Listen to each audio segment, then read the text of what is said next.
Welcome to the podcast, Mrs. Coleman. Thank you. It's been a long time. It feels like. Seems like forever, yeah. How have you been in the last year? Or I guess I'd say in this year, 2021, as we're kind of wrapping it up. It's been a good year actually. In spite of the pandemic, I've been real busy.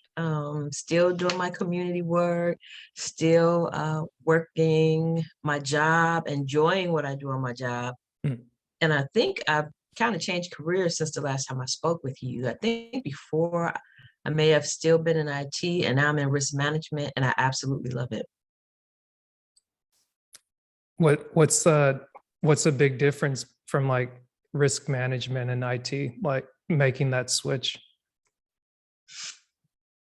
Risk management, I love it because it's the way I think. So it's kind of like asking the question. People always look at things from a perspective of, if I do all of these steps, I'll get to my goal. And they never think that something can go wrong. So risk management asks the question, what could possibly go wrong, and how can we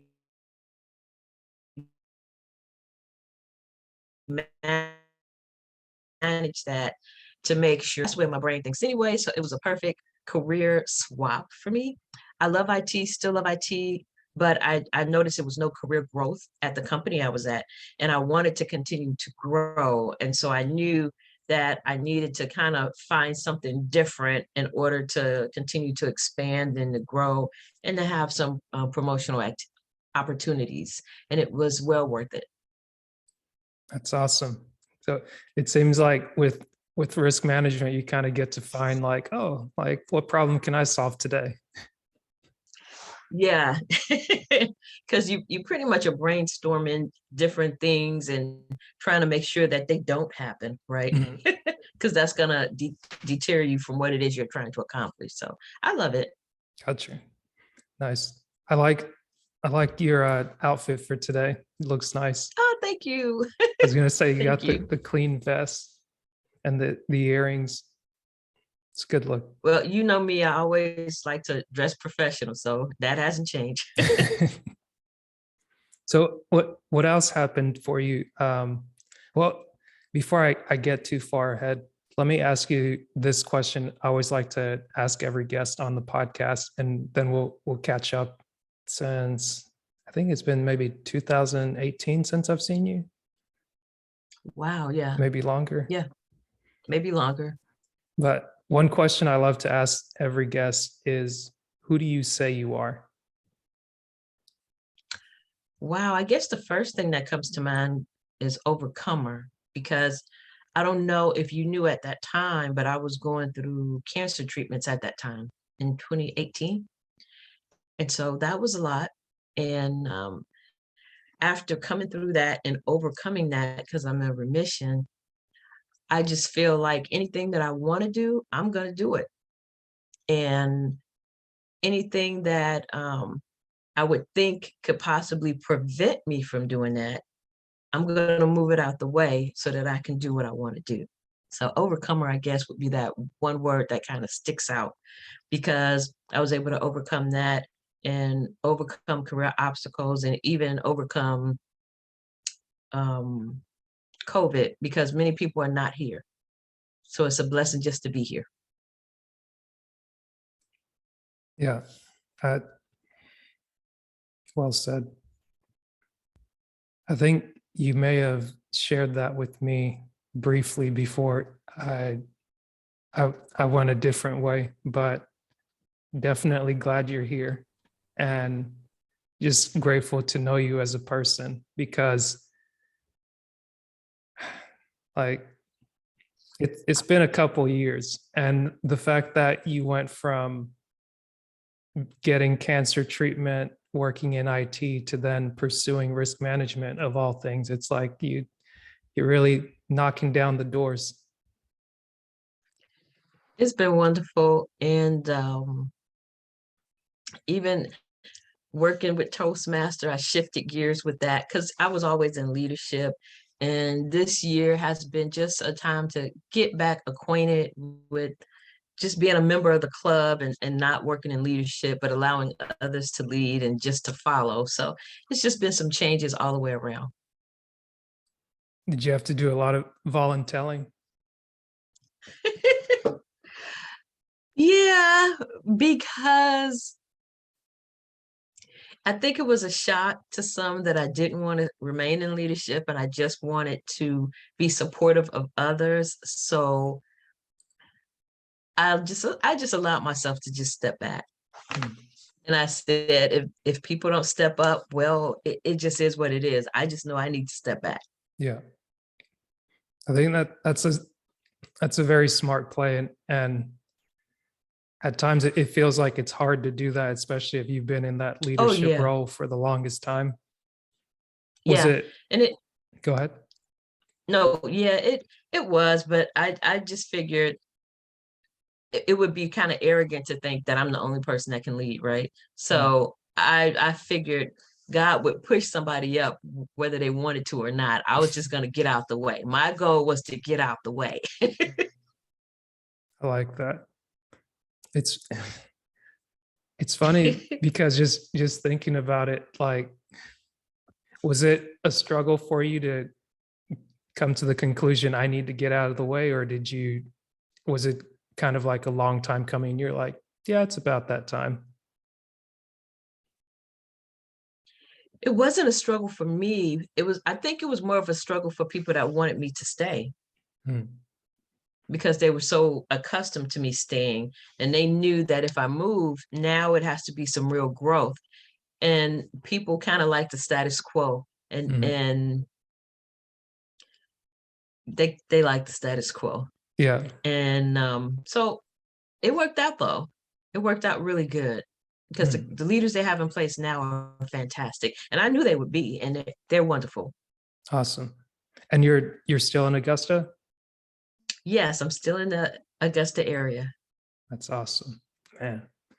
It it gives me fond memories kind of thinking back and getting a chance to visit Augusta and just being like, wow, this is where James Brown is from. This is where they hold the Masters on a yearly basis, and just all the different things from there. Like, one funny thing that's an aside, I'd seen this blooper of a news reporter that was out there reporting the news, and then he had a fly in his face, and he kind of went out of character for a minute. And then when I look back I at it years remember that. later, I was like, oh, that's in Augusta too? Man, like, you guys have a little bit of everything. I remember that blooper. It was too funny. I remember that. Hmm. So, okay, so you're asking me questions and I know it's your show, but you got to tell me what you've been up to. Oh, sure. Well, I'll give, okay. So I left Augusta. I'll keep it brief because I feel like I've said it a lot of times, but I'm getting better at telling a more succinct story as Okay. I've learned from Toastmasters. But uh, I'll do my best utilizing what I learned and not dwell on the past. So 2019 was my last year in Augusta. I was Okay. working at the nuclear plant for about 4 years, and I was there up through June.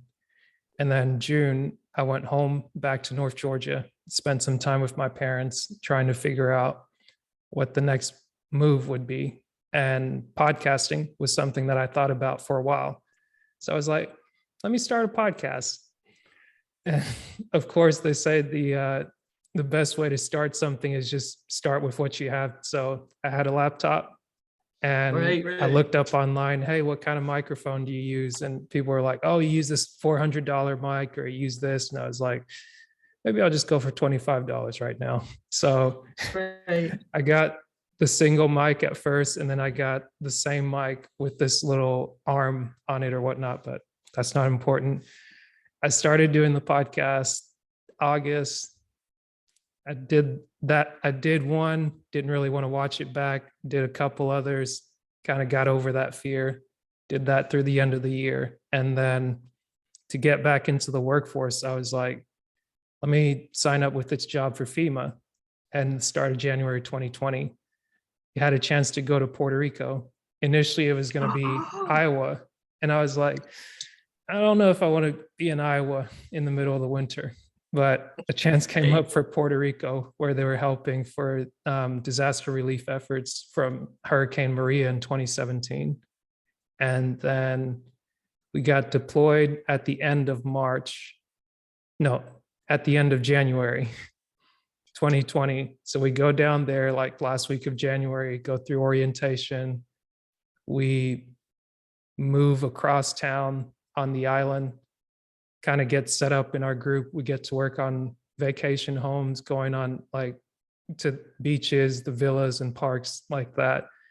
Get to see those, figure out what got destroyed from the hurricane, try to document what can be repaired, what can't, put it into the system and all that. So we did that for that month of February up through March. And this whole time, you have people throughout the office that are constantly talking about like, oh, there's this new virus on the outlook, and this is what's going on, and this is what's going on. And like a couple of us were just like, here we go Wow. again. And before we know it, mid-March, everything got shut down, went back home again, kind of waited out, see how things play out. Took a break from podcasting a bit, but then got back into it towards the end of the year and really got on it this year to say, let me put some effort into this, do some self work, figure out whether this is the way to go or whether engineering is the way to go. So most of this year has just been doing a lot of self work. I went to work with Home Depot in February, and Okay. that was interesting because it was a different job, like working around people for at least an hour, working on the night shift and doing that from like February through November. And like coming from engineering, coming from industrial, people were kind of like taken aback a bit, but they're like, oh, okay, like you cool. You don't seem like too weird of a weirdo, so we can get along with you. But I guess long story short, it's like leaving Augusta, I had a chance to kind of really rest, explore a little bit, do a little bit of traveling with work, do a little bit of travel personally, but then like start a creative venture and work on a new skill, so to speak. But as I do it and I keep listening back and things, it reminds me of things like Toastmasters. It reminds me of Oh, people wow. like yourself, and just being able to connect, speak with you, speak with other people, to be like, man, we really had some good conversations. This are Yeah. great people to be able to highlight, and just to be like, I wonder what's going on in your life, and just a chance to kind of tap in and tune out everything else that may be going on or may not be going on. So that's most of what went on from 2019 to 2021. And Wow. Thank you for now I'm sharing. down here in South Thank you Georgia. for sharing. Are you You're still welcome. at Depot? No, so I left just before Thanksgiving and took a Oh, new position with a friend from college, doing something similar to what we learned in school, and just completing the first week on the job. I was like, man, this works out well so far. It's like real hands-on. You get to be in the office, be in the field, and just a good group of people to be around, new environment, that's something good. new to learn. Oh, wow. That's good. Good, good, good. But it sounds like both of us had some interesting years. Yeah. What was it like for you in 2020 and 2021? Like, when did you make the switch from IT to risk management? So the switch actually happened in 2017. Okay. And 2018, I was just in learning mode, and it was a lot to learn. Mm. And by 2019, I felt like, okay, I got this. I've learned what I need to learn. Now I need to practice. And before I knew it, I ended up being the most senior person. That kind of threw me for a loop. because people were looking to me for, okay, what's our next move? So I was like, oh, okay, wow, this is what we're doing. And now I just feel like I could just roller skate and do this like blindfolded. So I really enjoy it. And great management team, great personal team. And I would say these past 2 years, I got a chance to relax and to shift my priorities on organizations. So I'm more involved in the more community focused organizations giving back. And to know me is to know that I really, really enjoy that. And it's really great because at work and in my community work, I utilize my Toastmaster skills all the time. They Awesome. keep me sane. um, so it's been a good ride. And the biggest thing I think in my household is being able to slow down and reorganize stuff. I still got a lot of stuff I still want to organize, but I Mhm. got so much accomplished. Um, things around the house that you put off and you put off and you put off because you're always busy. Mhm. Well, with COVID, it allowed me to slow down and address those things. And I was blessed because I was able to work during COVID. I realized a lot of people may not have been able to, but I was blessed to work from home and so forth. So it was very interesting Yeah. and That's a blessed time because I was able to get out of debt too. And oh, for me, that was humongous to be able to address some things financially. hey, that's awesome not having a burden on your back. Oh yeah, yeah. That was a great blessing. Nice. And how did you get into IT? That was interesting. I would just tell anybody to pursue that field. I just love IT. So how did I get into it? College. In college, I was supposed to be a doctor. So I went to an HBCU, Xavier University, and I went there for pre-med. And the cool thing is they're one of the best for pre-med. If you know anybody interested in being a doctor or a pharmacist, that is the best. So I went there for that. That's what I went there for. Got there, realized that I should have majored in biology, but I was listening to other people because everybody around me was chemistry. So I said, well, I'll major in chemistry too. Wrong move for me. That was great for them, not so good for me because I could care less about chemistry. Oh my God. I would be sitting there thinking, I don't care about this atom. He's been talking about an atom for an hour and I don't care. And that's when I went over to, after getting my grades, and they were remarkably horrible, just horrible. I realized I needed to make a change. And I said, what am I good at? And I knew that I was good at math. And he said, well, have you thought about computer science? And I said, no. And he said, well, consider taking a programming class. And I knew better because to me, that was going deep dive because I didn't know anything about computers. So I said, no, I think I need to take a computer literacy course. Best decision of my life.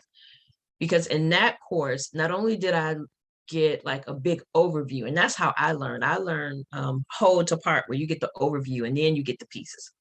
And that course gave me the overview. But I also learned something that the programmers didn't get at that time, and that was how to do pseudocode. So when I went to take my programming class after I completed the computer literacy class, I was really great at programming because I had that extra bonus from the computer literacy class of using pseudocode and things like that and flowcharts. And that helped me be a really good programmer. Between my math background and flowcharting and pseudocoding, I could program just about anything. From there, when I graduated, I I still really didn't know what I was going to do. And so I just kind of fell into, God bless me. I ended up working with the government contractor at Fort Sheridan. And from Fort Sheridan, I would eventually work at a bank, an international bank in Chicago. and I worked there for about a year. After that, I would, and I have to cut out so many pieces, but after that, I would end up getting a job in the CSRA. And that's how I ended up at SRS, working out there as an engineer, software engineer, and loved it so much that I stayed for years. I stayed there 13 years as a software engineer. Oh, And I wow. realized I was kind of software heavy and I wanted to do more network, more hands-on. Mhm. From there, I became a entrepreneur, and that's when I started doing office automation, where I could actually put my hands on things and learn about the hardware and go from there. That's amazing. I knew I had to have this conversation with you because I was like, you just meeting people on the regular, whether especially through Toastmasters, you have a lot of people coming in from different backgrounds, and like Yeah. you get like a snapshot of what somebody does, but it's like, wait, how'd you go from here all the way to there? Right, right, Like right. walk me through that a little bit. But that's awesome. And I forgot to tell you that once I became a once I became an entrepreneur and I was doing office automation, I started uh, really teaching. And I started kind of like what you're doing with podcasts, right? I just kind of stuck my toe out a little bit, did a little teaching here and a little teaching there. And that grew until I ended up working at Augusta Tech. And I'm still at Augusta Tech. I worked there part-time as an adjunct. And I really enjoyed teaching people computer literacy. But because I'm also in Toastmaster, I flipped and started teaching leadership training. So I do leadership training now at Augusta Tech, but that's how I initially started. And also, when I was a entrepreneur, I started doing government contract work. So I did some great government contract work with the city of Augusta, at Fort Gordon. Before I did a giant U-turn and went back to the site working, doing desktop support. Because of all the stuff I learned as an entrepreneur and contractor, I was able to come back and do help desk and do computer support that way. And after I kind of looked around, I was like, wow, some things are kind of the same, and I want to grow a little bit more. This is kind of stagnating. And that's when I determined it's time for me to just do something else while I'm out here. So I'm still out there. I just work in risk management. But when I think about it, all the stuff that I've done out there, I've been really, really blessed because I've worked on some really great software systems when I was programming. Um, I got to work on the Cassini project, and that was like major.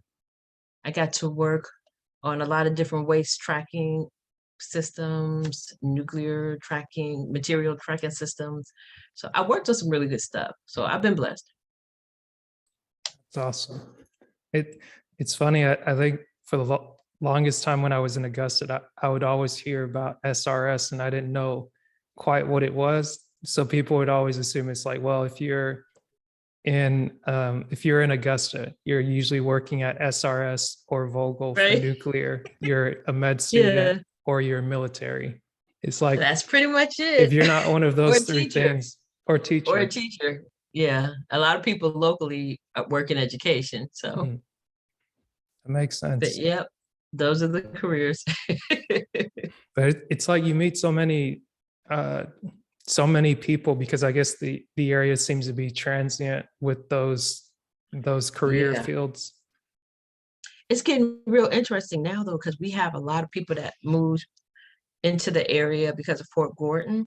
When Mm, they shifted their mission from just communication to cyber, the growth has been explosive. And I think it's wonderful. yeah. I think it's wonderful. So of course we have people from all over the place. So you have all these different personalities. It's very diverse here, and I enjoy it. Nice. So I guess what's that been like? Because one of the things I got into while I was in Augusta was, um, I guess I don't know if I answered your question well before, because it's like, I know I left in 2019, but I think I'd tapered back from Toastmasters because working nuclear. And then I think 2017 was really when I kind of backed away a bit. And I was trying to take the engineering exam. So I needed more time to study, but I'd gotten I into remember real that. estate a little bit. I remember that. But it's like the real estate group, I think it's called Aori, a art of real estate. Okay.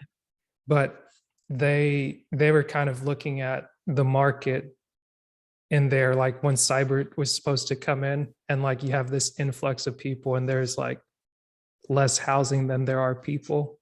But visiting now, I think this year I went back for the first time in a while, and I just see like giant apartment complexes built up, and Yeah, like this they're over here is everywhere. developing, that's Everywhere. developing. It's like, man, it's, you got to make room for people. You do. And the thing is, we have the room in terms of apartments and things. I mean, they're everywhere, Mm. everywhere. But I Awesome. think Columbia County is running out of room. So they're spreading out more into South Augusta and other areas, which is great. Yeah. It's probably not that great for people that are used to things being small Mhm. and for those who are not used to living in a large city. It's probably uncomfortable because the traffic has changed, Mhm. so it's a little different. Yeah. What's been one of your favorite things about this year, looking back?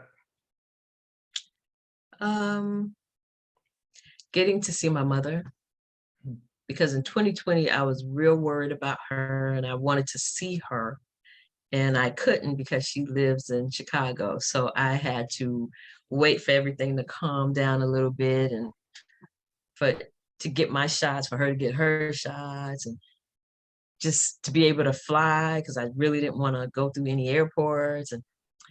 But just to be able to see her, lay eyes on her, give her a hug, that was great for me. And to see my sister too, because my family is up there. So Gotcha. that was one of the blessings of this year, is being able. And another blessing, oh, Mhm. my daughter graduated from college last year, but she wasn't able to march. So they had the graduation march this year, and to see her walk across the stage and for her to feel the fullness of graduation, because it just doesn't feel the same when somebody says, hey, you graduated, okay, here's your degree, bye. It's different when you walk across that stage and your loved ones are there to witness it. It's a different feel. Yeah. So I wanted that for her, and so I was so excited for her to have that, and for her to have a reception and just the normalcy of Mhm. graduating, to have that part back. That's So that awesome. was a big blessing too. It it's funny because I remember, I think when we met, she was like just starting college or kind of getting into the thick of it, and seeing it like Yeah, now she's on the other side. It's like, hey, that's another one in the win wild, isn't column. it? Yeah, Yeah. that's wild. And some of the people in Toastmasters remember her when she was just in middle school. So for Oh them, wow. it's really mind blowing. Right. Yeah, Man, this time just keeps flying. I know, right? Like my younger brother, he's graduating this December. Is he? And I was just thinking back, talking with my oldest brother. It's like he's 8 years younger than me, and my oldest brother's 11 years older than me. And we have three sisters between my oldest brother and myself. And we were just looking back at like 5 years ago. It seemed like everyone was starting a different phase of their life. I was just settling into Augusta, and he was going through his last year of high school, like thinking, okay, what are you going to do for college? What do you want to do next? My oldest brother just had his firstborn. And it's like, man, being able to get everybody Right, right, together for right. the holidays would just be like, wow, everyone's growing up, going in different directions and Yeah. just going in their own way. Yeah. What what's something you're looking forward to in the new year for 2022? Who? I don't know, Ash. I think I need to sit down and think about that. Like, what is that I'm trying to accomplish in 2022? I think the biggest thing is to travel more. Mm. I want to travel more, but of course, with the pandemic, we couldn't really do much, right? Mhm. But I'm looking forward to doing, because some people were like headstrong this year, like I'm getting back out there, and I was the opposite. I was like, I'm not ready yet. I'm gonna wait. I'll let you all test it out, and if you are still okay, then I'll follow behind you. But I'm looking for less restrictions and the ability to fly. Mm. Well, actually, more restrictions so that we can fly. Let me change that. But to be able to travel and visit some places more next year, International or even if it's domestic? not if it's not early, maybe in the summer or the fall. But I'm still looking forward to it. Yeah. Are you looking to go international or domestic? Domestic. Mm. I'm not even thinking international until 2023. I figure it'll be cleaned up a little bit with all these decisions that need to be made about um, what's needed to travel. I just feel like we're not ready for that yet. Yeah. Let me change that. I'm not ready for that yet. So I no. guess I'll be one of the ones that braves the path for you. Just I'll go check it out, dip my Yeah, toe so I'm out gonna there. let you check it out and tell me how it worked, and then I'll follow you in 2023. Yeah, that's awesome. So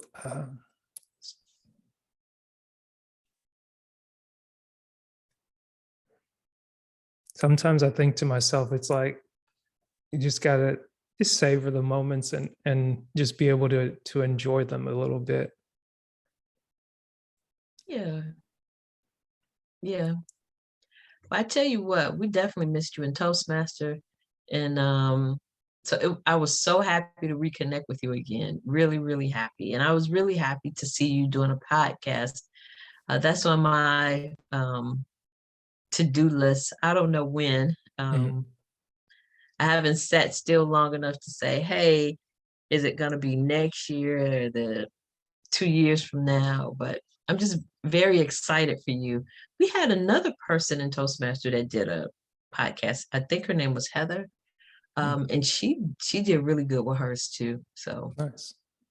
I'm always excited when I see people take off and do different stuff. So Yeah, it's funny. One of the first people that I met at the very first Toastmasters group that I was in, she's a podcaster and actually hosts podcasts for different people in Baton Rouge.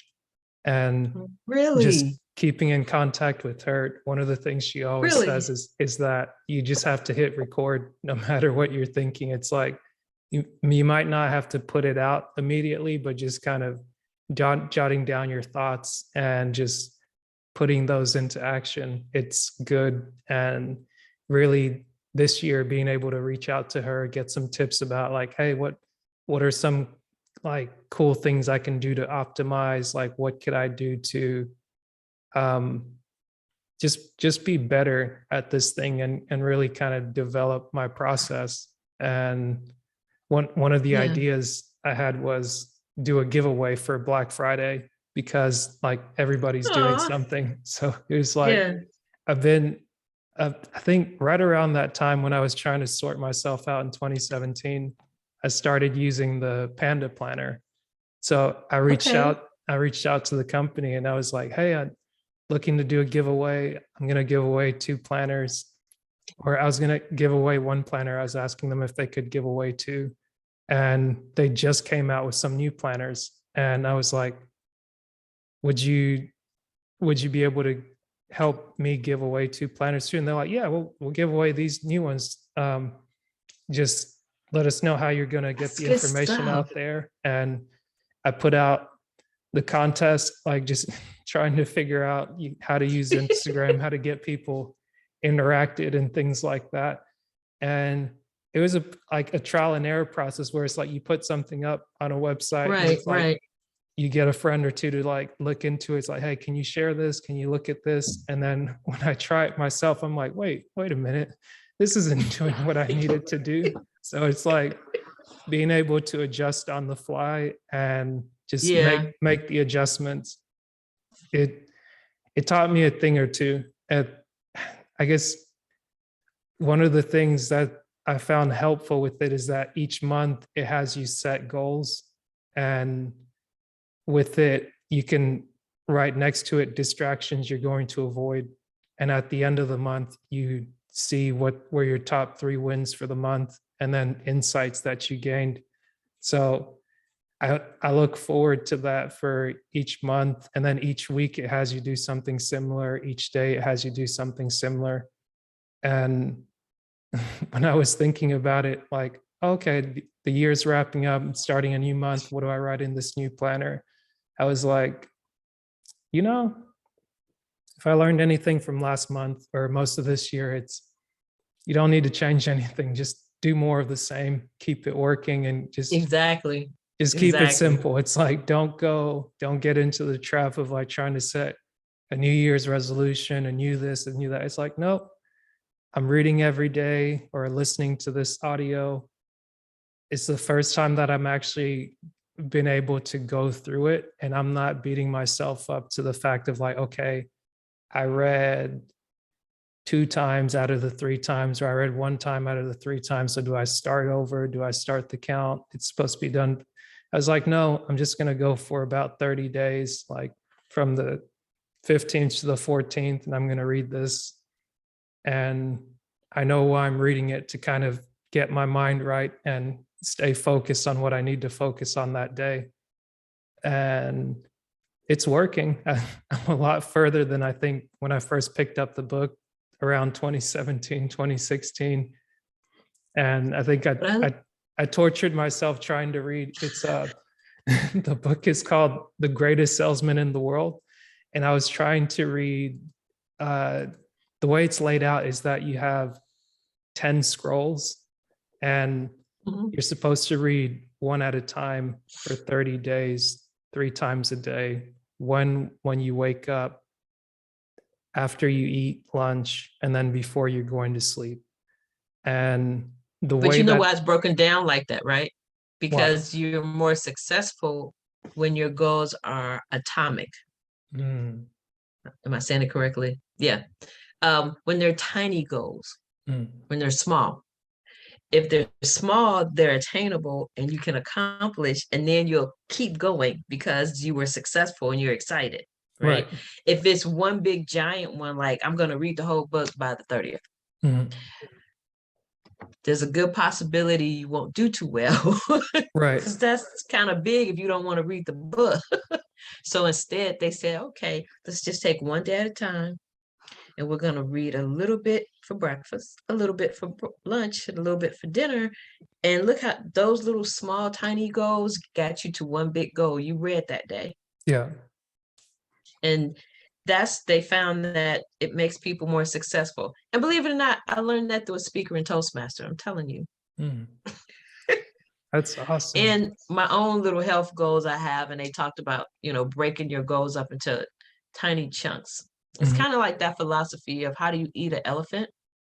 You break it into small pieces, one tiny piece at a time. It's Yeah, kind of like that.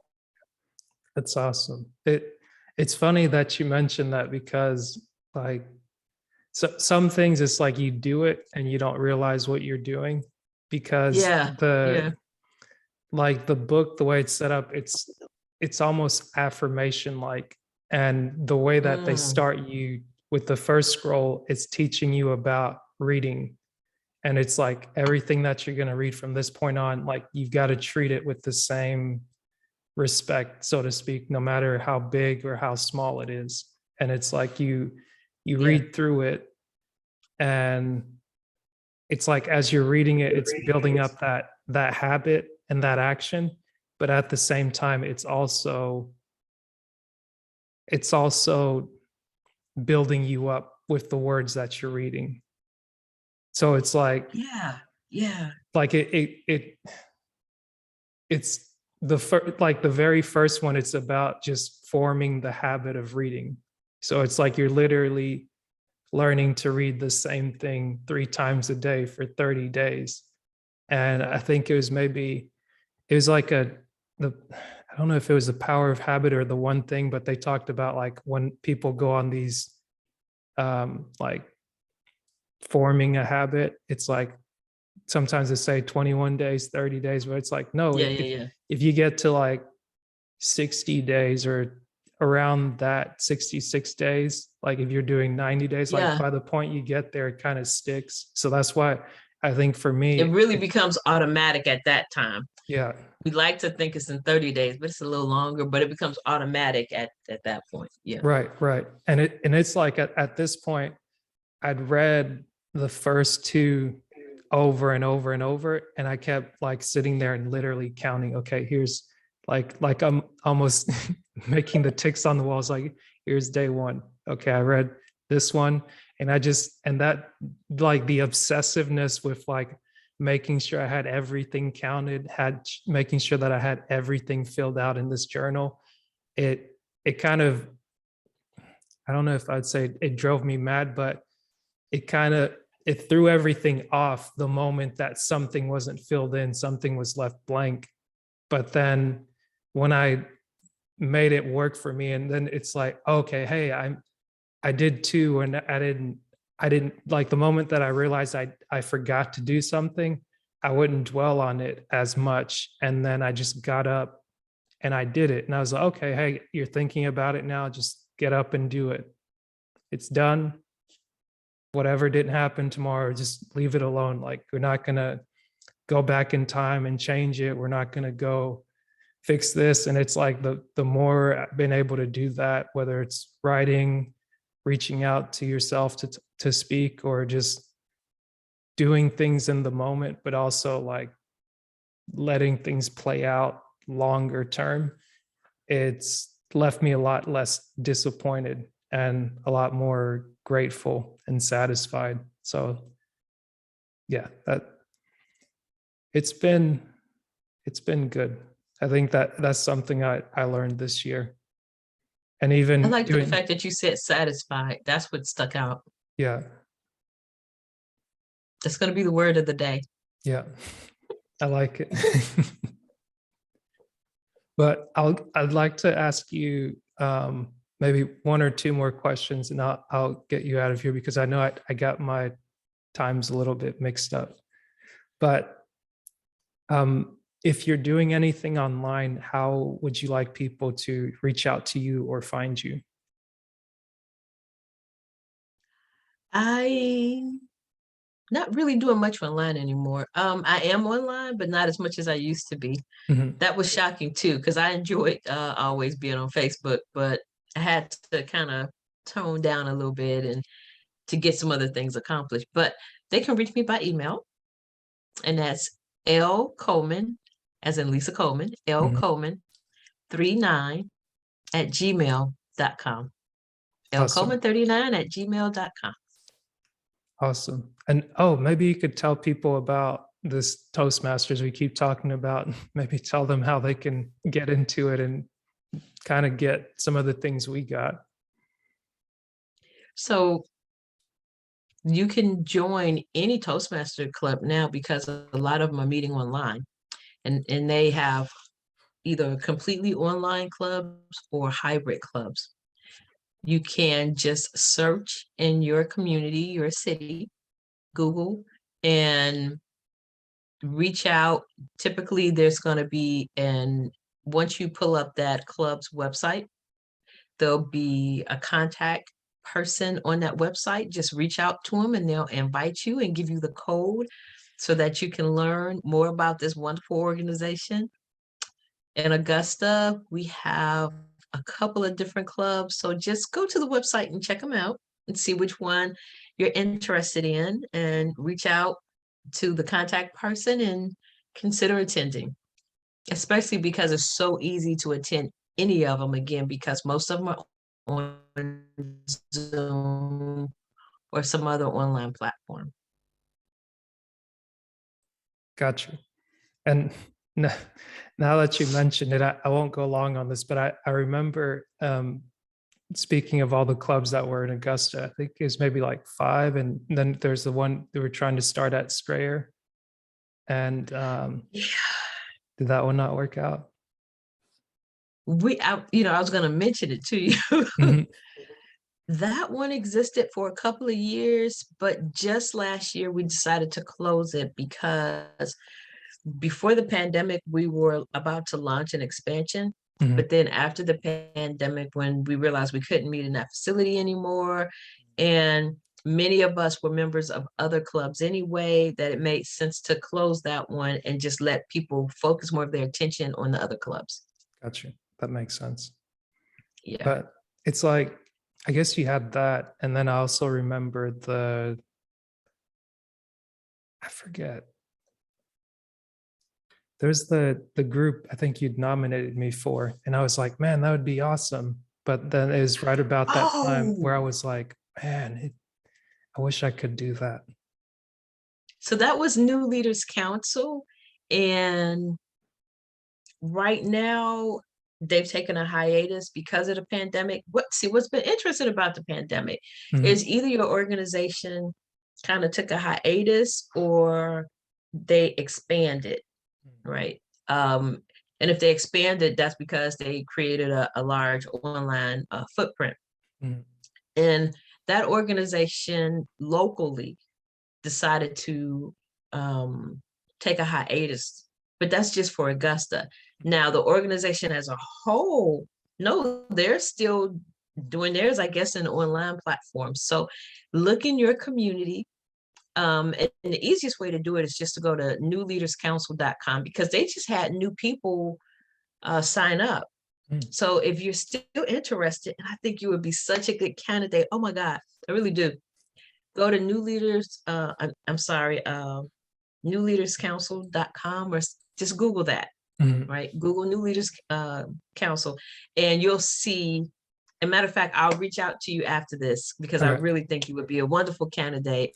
They're still taking participants, not for next year, because they typically at this time they start for the next year. So you missed the window for that. But I still want you to go to the website because this gives you a whole year to kind of watch and see the kind of things they do and what they have to offer. And I think you would be interested. I really do. Got you. And a lot of really good leaders come out of that organization, just like Toastmasters. We have a local person. Matter of fact, I think you and he are the same age. And I met him in New Leaders Council. And when I met him, I said, oh my God, you need to run for office. You just need to run.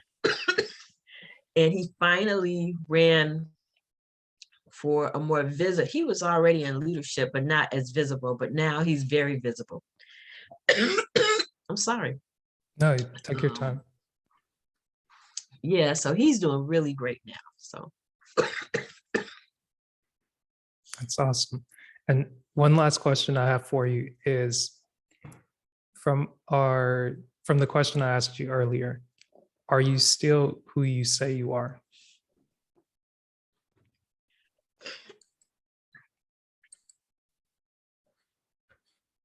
am I still who I say I am? Yeah, I'm still me. I'm still me. I haven't really changed. The core of who I am is giving back to others. And that part about me has not changed. I'm gonna always figure out a way of how to bless somebody, how to teach somebody, how to give back to others, how to pour into others. I think that's the essence of who I am. Awesome. Thank you, Mrs. Coleman. Thank you. Until next time. Bye-bye. Bye.